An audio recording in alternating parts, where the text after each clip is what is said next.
Dari obat yang kita minum sampai kosmetik yang kita pakai, sadar nggak sih ada sebuah sistem tak terlihat yang bekerja keras buat jagain kita? Nah, hari ini kita akan bongkar sistem yang super penting ini. Coba deh kita pikirin sebentar. Sebelum ada produk baru yang boleh dijual, produk itu harus lewat serangkaian tes keamanan yang panjang dan pastinya rumit. Pertanyaannya, gimana caranya kita bisa yakin kalau hasil tes itu beneran valid dan bisa dipegang omongannya? Nah, ini jadi makin ribet lagi kalau kita bicara skala dunia. Misalnya, ada perusahaan yang ngelakuin uji keamanan di Jepang. Apa regulator di Eropa atau Amerika bisa langsung percaya gitu aja sama datanya? Atau mereka harus mulang semua tes itu dari awal? Disinilah letak masalah utamanya.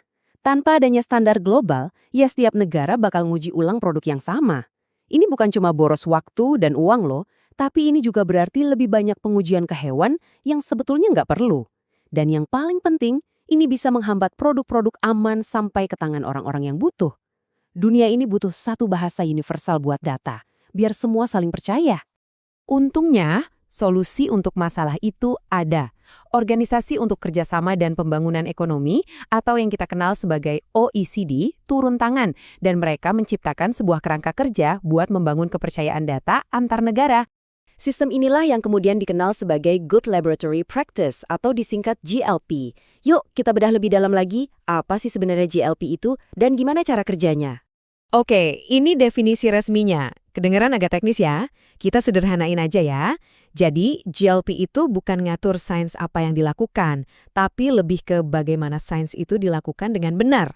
Intinya tuh soal proses yang terdokumentasi rapi dan integritas data, buat mastiin hasil studi itu berkualitas tinggi dan bisa diandalkan dimanapun di dunia. Fondasi dari GLP ini dibangun di atas beberapa pilar utama. Nah, pilar yang pertama ini fokus ke dua hal yang paling krusial, orang-orang yang bertanggung jawab, dan sebuah dokumen perencanaan yang jadi kompas untuk semuanya. Setiap studi yang ngikutin aturan GLP itu punya satu komandan, namanya Direktur Studi. Anggap aja dia itu kapten kapal. Dialah yang pegang kendali penuh, yang bertanggung jawab atas keseluruhan studi dari A sampai Z, dan pada akhirnya dialah yang menekan laporan akhir sebagai tanda pertanggungjawaban atas validitas datanya. Terus ada juga tim penjaminan mutu. Kalau direktur studi itu kapten tim, nah mereka ini wasitnya. Mereka ini unit independen yang tugasnya cuma satu, nginspeksi dan mastiin semua orang di setiap tahap mainnya sesuai aturan main GLP. Dan sebelum eksperimen apapun boleh dimulai, harus ada yang namanya rencana studi. Ini tuh kayak cetak biru super detil yang isinya semua tujuan, desain, dan metode yang bakal dipakai. Nggak ada satu langkah pun yang boleh dikerjain sebelum dokumen ini disetujui. Oke, pilar selanjutnya. Sekarang kita masuk ke lingkungan fisiknya. Pilar kedua ini ngatur soal tempat studi itu dilakukan dan buku panduan yang memastikan setiap tindakan itu dilakukan secara konsisten. Coba bayangin sebuah laboratorium di mana semuanya itu punya tempatnya sendiri dan nggak boleh kecampur. Fasilitas GLP itu dirancang persis kayak gitu buat mencegah kontaminasi. Ada ruang khusus buat hewan uji, area terpisah buat bahan kimia, bahkan tempat yang aman banget buat arsip data. Tujuannya cuma satu, memastikan nggak ada apapun yang bisa mengganggu hasil studinya. Sekarang kita ngomongin buku resepnya laboratorium, prosedur operasi standar atau SOP. Seperti yang kelihatan di slide ini, setiap tugas rutin, dari hal simple kayak cara bersihin tabung reaksi, sampai yang rumit kayak kalibrasi mesin, semuanya punya panduan langkah demi langkah.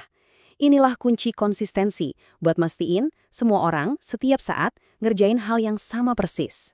Pilar ketiga ini semuanya soal jejak rekam. Inilah jantung dari akuntabilitas dalam sistem GLP. Setiap data, setiap pengamatan harus bisa dilacak kembali ke sumber aslinya. Nggak boleh ada yang hilang.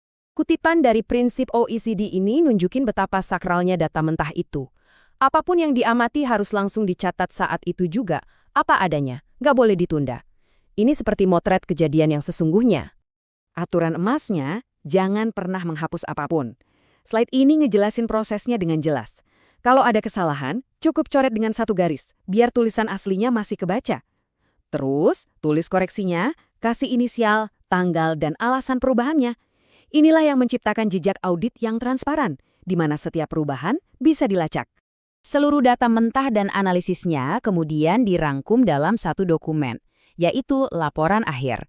Ini adalah dokumen resmi yang menceritakan kisah lengkap dari studi tersebut.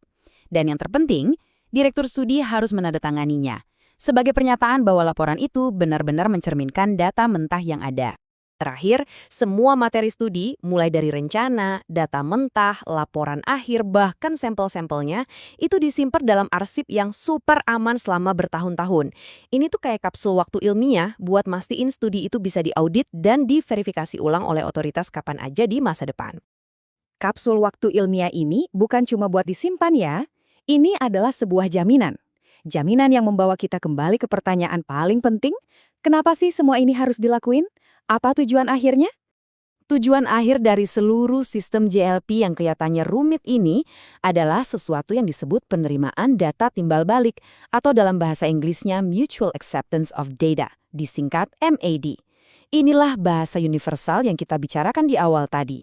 Artinya, data studi yang dihasilkan sesuai JLP di satu negara anggota OECD wajib diterima oleh negara anggota lainnya. Manfaatnya luar biasa. Ini memecahkan semua masalah yang kita bahas di awal tadi. Nggak ada lagi pengujian hewan yang diulang-ulang. Ini bisa menghemat miliaran dolar dan waktu bertahun-tahun dalam pengembangan produk. Perdagangan internasional jadi jauh lebih lancar. Dan yang terpenting, ini menciptakan sistem global yang solid untuk melindungi kesehatan kita semua dan juga lingkungan. Jadi, GLP ini adalah sistem kepercayaan yang dibangun di atas prosedur yang super ketat. Tapi, sebuah sistem kan hanya sekuat penegakannya kan? Ini memunculkan satu pertanyaan penting, siapa yang mengawasi para pengawas? Siapa yang mastiin laboratorium-laboratorium ini beneran patuh sama setiap aturannya? Nah, itu adalah lapisan berikutnya dari keamanan global dan mungkin jadi topik untuk lain waktu.